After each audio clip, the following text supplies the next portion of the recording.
एक बार की बात है, रामपुर नाम का एक छोटा सा गांव था। उस गांव में शिवा अपनी माँ रमा और पिता सुरेश के साथ रहा करता था।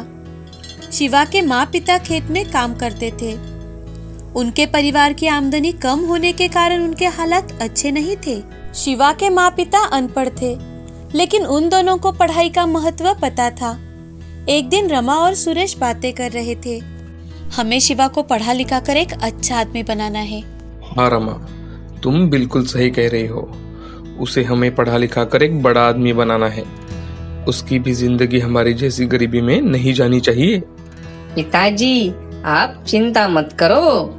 आप देखना, मैं एक दिन बहुत बड़ा आदमी बनूंगा।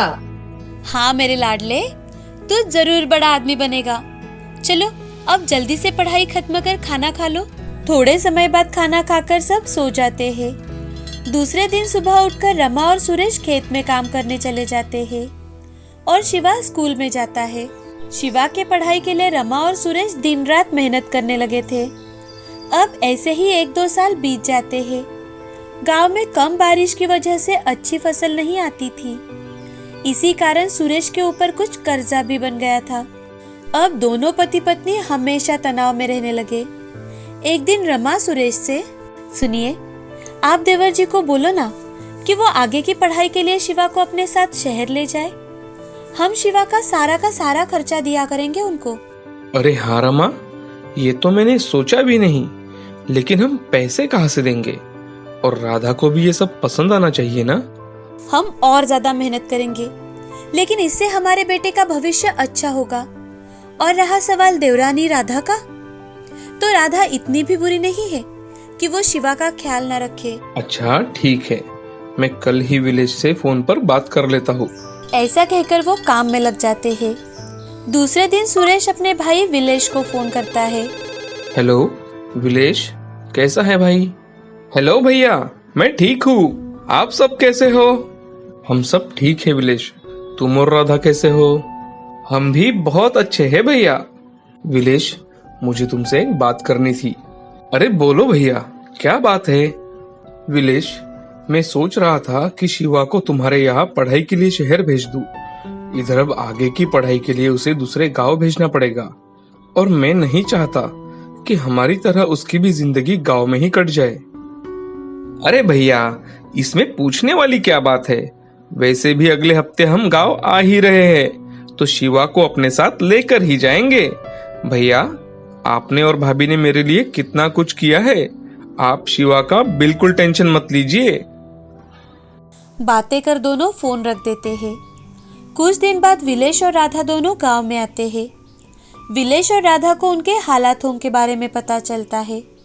तभी राधा, दीदी, आपके घर के हालात इतने खराब है, लेकिन आपने हमें एक बार भी नहीं बताया। क्या बताते राधा, हमारा तो यह हमेशा का ही है, लेकिन तुम शिवा का ख्याल रखना, यही हमारे लिए बहुत है। आप बिल्कुल चिंता मत करो दीदी, मैं शिवा का पूरा ख्याल रखूंगी। उस शाम सभी मिलकर बहुत सारी बातें करते हैं और फिर खाना खाकर सो जाते हैं। दूसरे दिन शिवा अपने माँ पिताजी का आशीर्वाद लेकर अपने चाचा चाची के साथ शहर चला जाता है। शहर जाकर उसके चाचा शिवा का एडमिशन एक अच्छे स्कूल में करवाते हैं। शिवा अब स्कूल जाने लगता है। शिवा की चाची राधा भी उसका अपने बच्चे की तरह ख्याल रखती थी। ऐसे ही कुछ दिन बीत जाते हैं। एक दिन शिवा के पिताजी खेत से आ रहे थे कि तभी उनका एक्सीडेंट हो जाता है और उसी में उनकी मौत हो जाती है। ये बात सुनकर विलेश और राधा बहुत दुखी हो जाते हैं। दोनों शिवा को लेकर गांव आते हैं। कुछ दिन बाद सभी क्रियाकर्म पूरे हो जाने के बाद सभी वापस शहर लौटने की सोचते हैं कि तभी, भाभी, आप भी हमारे साथ शहर चलो। आप अकेली यहाँ क्या करोगी? नहीं विलेश, तुम शिवा को ही अपने साथ लेकर जाओ। मैं कुछ दिन यही रहूंगी। ठीक है भाभी। माँ, तुम अपना ख्याल रखना माँ। हाँ बेटा, तुम अच्छे से पढ़ाई करो और अपने पिताजी का सपना पूरा करना बेटा। हाँ माँ, मैं मन लगाकर पढ़ाई करूँगा। तुम बस अपना ख्याल रखना माँ। रमा शिवा को गले लगाकर बहुत रोती है। थोड़ी देर बाद विलेश, राधा और शिवा शहर के लिए निकल जाते हैं। शिवा शहर आकर मन लगाकर पढ़ाई करने लगता है। विलेश और राधा शिवा के साथ साथ उसकी माँ का भी ख्याल रखते थे। अब शिवा के पिता को गुजरे 2 महीने बीत चुके थे। ऐसे ही एक दिन ऑफिस से घर आते समय विलेश का भी एक बहुत बड़ा एक्सीडेंट हो जाता है और इसमें उनकी भी मौत हो जाती है। अब शिवा के परिवार पर जैसे दुखों का पहाड़ आ जाता है। राधा को बहुत सदमा पहुंचता है।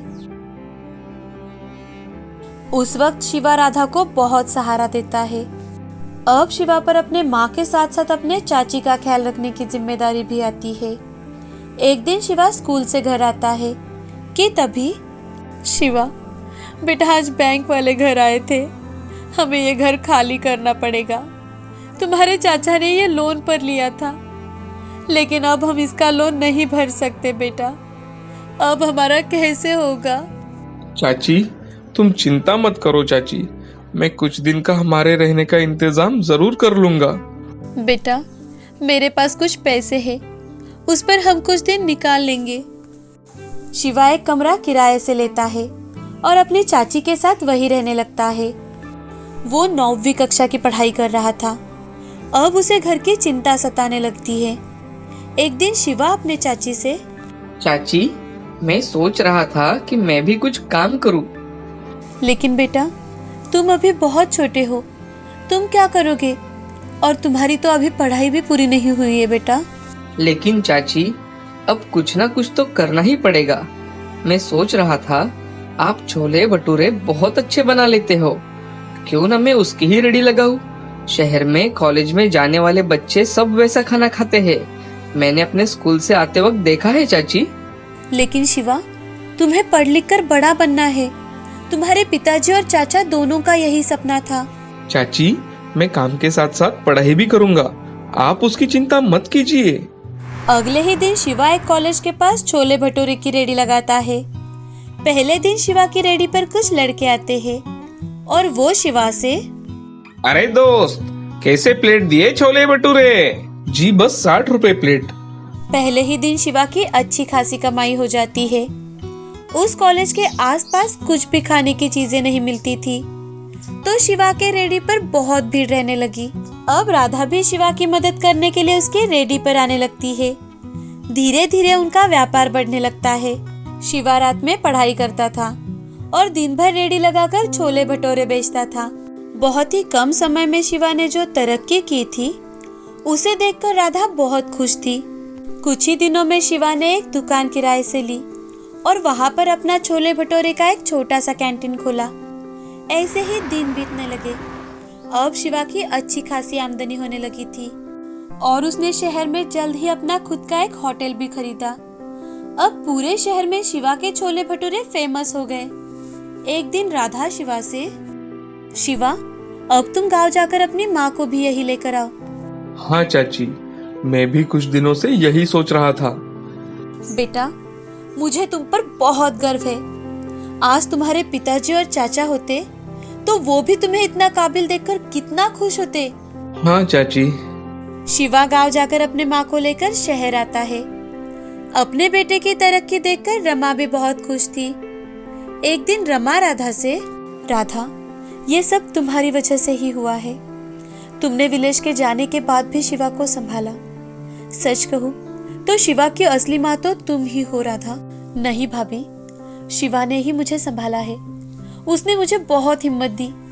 हमारा बेटा लाखों में एक है भाभी, लाखों में एक। सच में माँ, चाची ने मुझे तुम्हारी तरह प्यार दिया है और आज मुझे कहने में बहुत गर्व होता है। मेरी एक नहीं बल्कि 2 माएं हैं। ऐसा कहकर शिवा अपने माँ को गले लगा लेता है। अब तीनों मिलकर हंसी खुशी से रहने लगते हैं। दोस्तों, जीवन में मुसीबत बताकर नहीं आती, लेकिन हमें हमेशा हर मुसीबत का डटकर सामना करना चाहिए। अपने जीवन के लक्ष्य की ओर बढ़ते रहना चाहिए। कड़ी मेहनत कर इंसान अपना लक्ष्य जरूर हासिल करता है। यही कुछ समय पहले की बात है। सुभाष अपने परिवार के साथ मुंबई शहर में रहता था। सुभाष का एक दोस्त माधव सुभाष के पड़ोस में ही रहता था, जो बहुत ही स्वार्थ बुद्धि और विचलित मन का इंसान था, जो पैसे से अमीर था। और यहाँ सुभाष बड़ा ही ईमानदार और अपने रास्ते पर चलने वाला इंसान था। जो अपनी पत्नी के साथ मिलकर गर्मी के दिनों में गन्ने जूस की गाड़ी लगाता था। शहर के पास ही उसकी खेती थी, जहाँ से वो गन्ने लाता और एकदम बढ़िया सा जूस निकाल कर बेचता था। उसके गाड़ी पर हर साल कई सारे लोग जूस पीने आते थे। इस साल गर्मी कुछ ज्यादा ही थी, तो सुभाष ने गर्मी शुरू होते ही अपने गन्ने जूस की गाड़ी शुरू कर दी। एक दिन माधव घूमते घूमते सुभाष के जूस सेंटर पर पहुंचता है, जहाँ पर कई सारे लोग जूस पी रहे थे। तो उन्हें देख माधव मन ही मन, अरे यहाँ पर तो लोगों की अच्छी खासी भीड़ है। ये सुभाष तो बहुत सारा पैसा कमाता होगा। इसे तो रहने की जरा भी ढंग नहीं है। फिर भी यहाँ पर लोगों की कितनी भीड़ है। अगर मैं इसके सामने अपने गन्ने की जूस की गाड़ी लगवा दूँ तो मैं भी बहुत सारा पैसा कमा पाऊंगा। ऐसा मन में सोचकर माधव वहां से चला जाता है। अब दूसरे ही दिन माधव सुभाष के जूस सेंटर के सामने ही अपना जूस सेंटर खोल देता है और वहां पर बच्चों के खेलने के लिए खरगोश, फिश टैंक ऐसी चीजें रख देता है, जिस कारण बच्चे उसके जूस सेंटर की ओर आकर्षित हो। शुरू में माधव ने भी लोगों को बहुत ही बढ़िया जूस निकाल कर पिलाया और इसी कारण सुभाष का जूस सेंटर अचानक से कम पड़ने लगा। शालिनी, ये माधव है ना जो हमारे सामने वाली बिल्डिंग में रहता है? इसी के कारण हमारा जूस सेंटर बंद पड़ने की राह पर है, ऐसा ही लग रहा है अब। आप ऐसा बिल्कुल मत सोचिए। देखिए हम क्या करेंगे, हम गन्ने के जूस के साथ साथ संतरा और मौसम्बी का भी जूस निकालेंगे और उसे बेचेंगे, ताकि हमारा काम फिर से शुरू हो जाए। शालिनी, ये काम करते करते हमें 5 साल हो चुके हैं और अब अचानक से माधव के कारण। हर कोई अपनी सोच रखता है। अगर हम हमारा काम अच्छे से करते रहे तो भगवान हमारी जरूर मदद करेंगे। आप ये मायूस ना होना। अब कुछ दिन ऐसे ही बीत जाते हैं। लोग माधव के जूस सेंटर पर जाकर बड़े ही चाव से गन्ने का जूस पीते और अपने बच्चों को मजे से खरगोश और फिश दिखाते। धीरे धीरे माधव की अच्छी खासी कमाई होने लगी। तो इसे देख माधव मन ही मन, अरे वाह, अब तो मेरा जूस सेंटर चलने नहीं दौड़ने लगा है। मुझे तो बढ़िया मुनाफा होने लगा है अब। और देखो तो वो सुभाष का चेहरा तो देखो जरा, बिल्कुल देखने जैसा हो गया है। अब माधव सुभाष के जूस सेंटर पर जाकर उससे, अरे सुभाष भाई, तुम्हारे पास तो बहुत सारा गन्ना पड़ा है और तुम्हें तो पता है मेरे ग्राहक बढ़ते ही जा रहे हैं। अगर तुम मुझे तुम्हारा गन्ना दे देते तो अच्छा हो जाता। सुनिए जी, मुझे लगता है कि गन्ना खराब होने से अच्छी बात है कि हम माधव भाई साहब की बात माने। अब सुभाष अपने सारे गन्ने माधव को कम पैसों में ही बेच देता है। तभी माधव वहां से हंसते हंसते चला जाता है। उसका लालच अब बहुत ज्यादा बढ़ने लगा था। उसे लगता था कि सभी के सभी लोग सिर्फ और सिर्फ ये शान और शौकत देखने आते हैं और इसी के सारे पैसे हैं। अब वो धीरे धीरे कर अपने जूस में बर्फ डालने लगा और जिसकी मात्रा दिन ब दिन बढ़ाने लगा और इसी कारण लोग निराश होने लगे। एक दिन एक आदमी माधव से, अरे जूस वाले भाई साहब, आजकल जूस में जूस कम और पानी ही ज्यादा होता है। अरे नहीं नहीं भाई साहब, हम तो आपके सामने ही जूस निकाल कर देते हैं। ये देखिए, इसमें तो सिर्फ जूस ही है। दिन बीत रहे थे। धीरे धीरे कर लोग माधव के यहाँ बैठते तो थे, लेकिन जूस की क्वालिटी खराब होने के कारण जूस पीने के लिए सुरेश के यहाँ जाते थे। तो ये देख माधव को बहुत गुस्सा आ जाता है। वो एक आदमी से, ए चलो निकलो यहाँ से। यहाँ सिर्फ मजे करने और गप्पे लड़ाने आते हो तुम, और जूस पीने वहाँ जाते हो। कोई जरूरत नहीं है मुझे तुम जैसे की।